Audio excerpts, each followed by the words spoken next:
Bismillahirrahmanirrahim. Assalamu alaikum dear students. Hope you all will be fine. As you know that we are studying chapter number 8 Beyond Space, and today we are going to discuss about star, galaxy and its types. First of all, moving towards galaxy. Galaxies is a cluster of stars, gas and dust that are held together by gravity. As you know that different stars when collectively join together or make a group, these are known as galaxies. There are three main types of galaxies: irregular, elliptical and spiral. Types of galaxies में अगर हम first one को देखेंगे तो irregular galaxies नाम से पता चल रहा है that have no regular shape, it has indefinite shape. इसकी कोई डेफिनेट शेप नहीं होती, इरेगुलर शेप होती है, कोई डेफिनेट इसका स्ट्रक्चर नहीं होता। ठीक है, they contain young stars, dust and gases. इसके अंदर न्यू स्टार्स आ जाते हैं जो यंग होते हैं, डस्ट आ जाती हैं और गैस आ जाती हैं। ठीक है, डिफरेंट इन तीनों के कॉम्बिनेशन से ये रेगुलर गैलेक्सीज बनती हैं। एलिप्टिकल गैलेक्सीज की बात करते हैं, ये फ्लैटन बॉल्स की तरह होती हैं जैसा आपको पिक्चर में नज़र आ रहा है। These galaxies contain billions of stars but have little gas and dust between the stars. यहाँ पे क्या होते हैं, बिलियंस ऑफ स्टार्स होते हैं, लिटिल गैसेस होती हैं, थोड़ी सी अमाउंट में गैस होती है और डस्ट होती हैं स्टार्स के दरमियान में। ठीक है, because of the lack of gas and dust, new stars cannot form in the most elliptical galaxies, so they contain only old stars. आपने देखा था ये जो इरेगुलर गैलेक्सीज है इनमें न्यू स्टार्स होती हैं। क्यों? क्योंकि इनके अंदर गैसेस होती हैं, गैसेस जो है वो न्यू स्टार्स की फॉर्मेशन कर लेती हैं। ठीक है, लेकिन यहाँ पे गैसेस की अमाउंट या कंसनट्रेशन कम होती है तो इसकी वजह से नए स्टार्स की फॉर्मेशन नहीं हो सकती, और जब नए स्टार्स की फॉर्मेशन नहीं होती तो यहाँ पे ज़्यादातर जो स्टार्स पाए जाते हैं इलेप्टिकल गैलेक्सीज में ये क्या होते हैं, ओल्ड होते हैं। ठीक है, और इसके बाद थर्ड टाइप आ जाती है spiral galaxies, consist of flat rotating disc with star. जिससे आपको पिक्चर में नज़र आ रहा है स्टार के साथ रोटेटिंग डिस्क है, गैस होती है इसके अंदर और डस्ट होती है and a central concentration of star. और इसके सेंटर में ये जैसे आपको नज़र आ रहा है सेंटर में स्टार जो है वो ज़्यादा अमाउंट में पाए जाते हैं जिन्हें हम क्या कहते हैं, बल्ज कहते हैं। The bulge is surrounded by a much फेंटर hello of stars. इसके अंदर क्या होता है, इस बल्ज को जो है सराउंड किया होता है किसने, मिलियन बिलियंस ऑफ स्टार्स ने। ठीक है, कंटेन मिडल एज स्टार्स। इसके दरम्यान में जैसा आपने देखा कि इरेगुलर में यंग स्टार्स आ जाते हैं, इसके अलावा जो इलिप्टिकल था उसमें ओल्ड स्टार आ जाते हैं, जबकि इनमें जो है वो मिडल एज स्टार्स आ जाते हैं। ठीक है, फिर आ जाता है हमारी मिल्की वे गैलेक्सी के बारे में। अच्छा, अगर हम बात करें हमारी जो मिल्की वे गैलेक्सी है, रिसेंटली इन 1990s में कंफर्म्ड हुआ था कि ये कौन सी गैलेक्सी है, स्पाइरल गैलेक्सी है, जिसे हम क्या कहते हैं, बियर्ड स्पाइरल गैलेक्सी कहते हैं। ठीक है, और sun is located at the edge of the Milky Way galaxies. इसमें ये हो रहा है कि हमारी जो मिल्की वे गैलेक्सी उसमें एक कोने में हमारा सन प्रेजेंट होता है और उसको सराउंड किया होता है डिफरेंट प्लैनेट्स ने। ठीक है, नेब्यूला की बात करते हैं। स्टेलर नेब्यूला क्या होता है, स्टेलर नेब्यूला की भी आगे से डिफरेंट टाइप्स आ जाती हैं, जैसे टू मेन टाइप्स आ जाती हैं, stellar nebula and planetary nebula. Nebula आपको याद है जब हमने बिग बैंग थ्योरी पढ़ी थी तो वहाँ में हमने ये कहा था प्राइमरी नेब्यूला होता है। प्राइमरी नेब्यूला एक बॉल था जिस बॉल के ब्रेक डाउन होने की वजह से डिफरेंट स्टार्स, गैलेक्सीज, सन, प्लैनेट्स की फॉर्मेशन हुई थी। ठीक है, तो अगर हम यहाँ पे नेब्यूला की बात करें तो nebula is just like ball. ठीक है, जिसके अंदर क्या होंगे, डिफरेंट स्टार्स होंगे, गैलेक्सीज होंगी, जो भी है। ठीक है, स्टेलर नेब्यूला की बात करते हैं, gigantic cloud of gas and dust from which stars are made.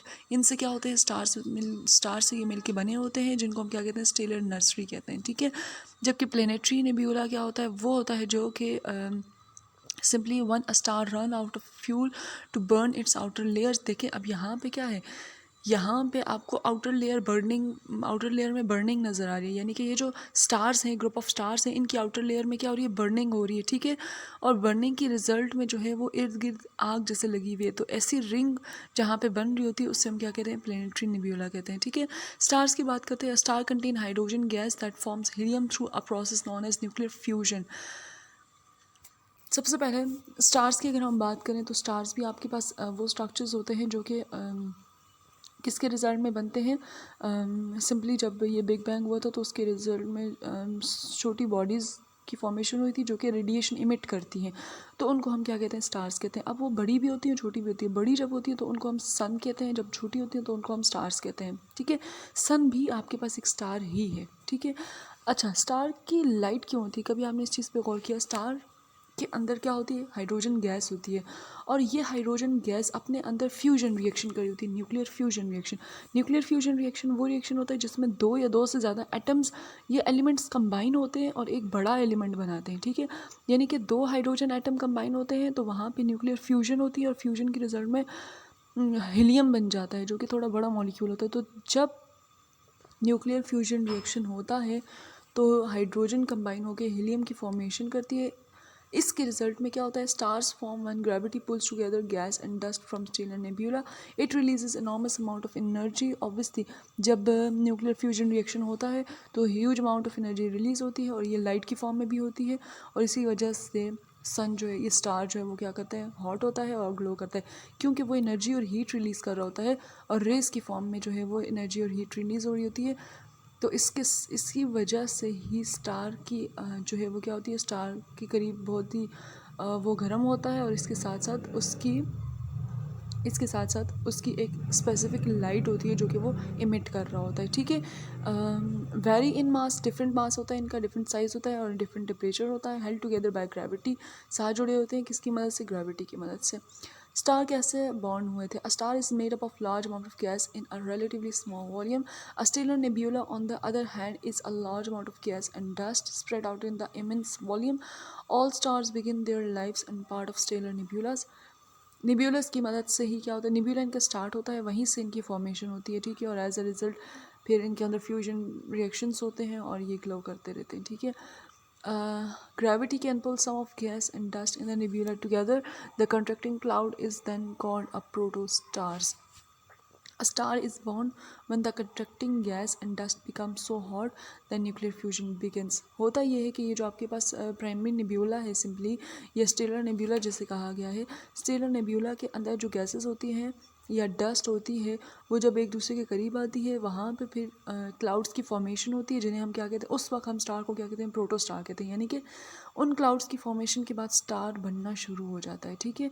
और जैसे ही स्टार बनने लगता है तो वो कब बनता है, जब ये गैसेस जो हैं और डस्ट जो है वो कॉन्ट्रैक्ट होती है, गर्म होती है, वहाँ पे न्यूक्लियर फ्यूजन रिएक्शन स्टार्ट होता है, और जैसे ही न्यूक्लियर फ्यूजन रिएक्शन स्टार्ट होता है स्टार की फॉर्मेशन हो जाती है, ठीक है।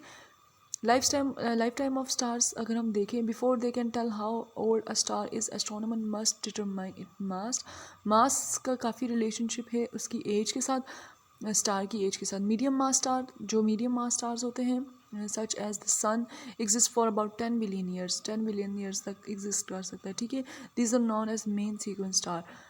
Star is more mass, star जिसका मास ज़्यादा होता है उनकी एज कम होती है, ठीक है, जबकि जिनकी एज कम होती है उनका मास, जिनका मास सिंपली जिनका मास जो है वो कम होता है उनकी एज ज़्यादा होती है, ठीक है। Small stars use up their fuel more slowly, small stars होते हैं अपना फ्यूल जो है वो बहुत आहिस्ता आहिस्ता कम कम यूज़ अमाउंट में यूज़ करते होते हैं as compare to large star, so they have much longer lives about 200 million years ago, ठीक है। असल में जो स्टार की एज होती है वो डिपेंड करती है उसकी रेडिएशन पे कि वो कितनी देर तक रेडिएशन इमिट कर सकता है। जैसे ही उसके अंदर न्यूक्लियर फ्यूजन रिएक्शन कंप्लीट हो जाएगा, हाइड्रोजन गैस हीलियम में कन्वर्ट हो जाएगी कम्प्लीटली, तो ऑब्वियसली वो साथ साथ उस रेडिएशन को यूज़ भी कर रहा होगा। ऐसे टाइम पे क्या हो जाता है, जब कम्प्लीटली सारी रेडिएशन यूज़ हो जाती है तो वहाँ पे स्टार की क्या हो जाती है, डेथ हो जाती है, ठीक है। Star form in a stellar nebula form collapsing cloud of interstellar gases and dust. आपको मैंने पहले बता दिया, जब वो गैसेस कॉन्ट्रैक्ट करती हैं तो प्रोटोस्टार बनता है, फिर वहीं पे न्यूक्लियर फ्यूजन रिएक्शन होता है और एज अ रिजल्ट स्टार जो है वो रेडिएशन इमिट करता है। The rest of the life cycle depends on the mass of the star. When a star run out of a fuel, जब जैसे ही, अब देखिए मैंने अभी आपको बताया कि जैसे ही उसकी रेडिएशन ख़त्म हो जाएगी तो उसकी डेथ स्टार्ट हो जाएगी, तो वहाँ पे जब उसके अंदर से रेडिएशन इमिट होना ख़त्म हो जाएगी तो क्या होगा, it will become a white dwarf, white colour का छोटा सा स्टार बन जाएगा, न्यूट्रॉन स्टार जिसे कहा जाता है, और फिर उसके बाद क्या होता है, ब्लैक होल की फॉर्मेशन हो जाती है। उसी स्टार, वो जो स्टार होता है वो ब्लैक होल में कन्वर्ट हो जाता है। Main sequence of star, main sequence is the stage in which stars spend the majority of their lifetime. Small and medium stars first become red giants. अब होता क्या है कि जो स्मॉल और मीडियम स्टार्स होते हैं वो सबसे पहले रेड जाइंट्स में कन्वर्ट होते हैं। रेड जाइंट ये होता है कि उनकी जो आउटर लेयर होती है वो रेड कलर की हो जाती है, कंप्लीट जो रेड कलर की रेडिएशन हैं वो इमिट कर रहे होते हैं, ठीक है। Eventually the outer parts grow bigger still and drift out into space. Outer part जो है वो बिगर होता जाता है, बढ़ता जाता है, ठीक है, और स्पेस की तरफ मूव करता जाता है। The blue white hot core is left behind. जो आउटर रेड जाइंट था वो स्टार से दूर चला जाता है। जो सेंट्रल जो हॉट कोर होता है वो वाइट ड्वार्फ में कन्वर्ट हो जाता है, जैसे आपको पिक्चर में नज़र आ रहा है, ये वाइट कलर की अपीयरेंस होगी है। When there is no more energy it becomes a black dwarf, और जैसे ही उसके अंदर से एनर्जी सारी की सारी ख़त्म हो जाएगी तो वो क्या हो जाएगा, ब्लैक कलर का स्टार जो है वो ब्लैक कलर के स्टार में कन्वर्ट हो जाएगा, ठीक है। और ये जो ब्लैक कलर का स्टार होता है ये फिर डेथ की तरफ आ जाता है, यानी कि डाई होने लग जाता है। अ डाइंग जाइंट और super giant star can suddenly explode. अब ये जो ब्लैक स्टार है जिसे हम कह रहे हैं ब्लैक जाइंट कह रहे हैं, जैसे ही ये डेथ के करीब आने लगता है तो इसके अंदर क्या होता है, एक ह्यूज एक्सप्लोजन होता है, ठीक है, ब्लास्ट होता है सिंपली।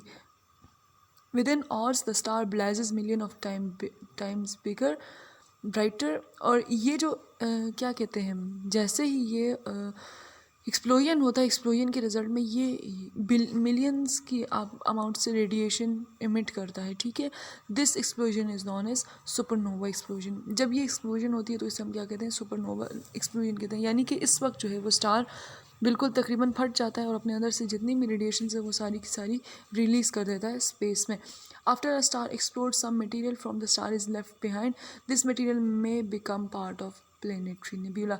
अब ये जो स्टार टूटा है जिसमें एक्सप्लोजन हुई है ये दोबारा से क्या होता है, कन्वर्ट हो जाता है प्लेनेटरी नेबुला में, और फिर वहीं से the core will compress and form a neutron star. Neutron star की फॉर्मेशन हो जाती है। Neutron star are even smaller and more dense than white dwarf. इनकी अगर हम बात करें तो ये क्या होते हैं, स्मॉलर होते हैं और ज़्यादा डेंस होते हैं as compare to white dwarf के, ठीक है। और फिर यहीं से न्यूट्रॉन स्टार जो है वो अपनी सारी रेडिएशन इमिट कर देते हैं कम्प्लीटली, और एज अ रिज़ल्ट जो है वो फाइनली इनकी क्या हो जाती है, डेथ हो जाती है, स्मॉलर पीसेस में कन्वर्ट हो जाते हैं। फिर उन्हीं जो स्मॉलर पीसेस में कन्वर्जन हुई है उन्हीं में से कुछ ऐसे स्टार्स होते हैं जो कि फर्दर जिनके अंदर थोड़ी बहुत रेडिएशंस रहती हैं वो दोबारा से क्या करते हैं, अपना लाइफ साइकिल स्टार्ट करते हैं और वो कन्वर्ट हो जाते हैं एक नए स्टार में। फिर उसी तरह से प्रोसेस चलता रहता है, उनके अंदर न्यूक्लियर फ्यूजन रिएक्शंस होते हैं अनटिल दैट, जब तक ये कंप्लीट नहीं हो जाते, और एज अ रिज़ल्ट स्टार की अगेन से डेथ हो जाती है।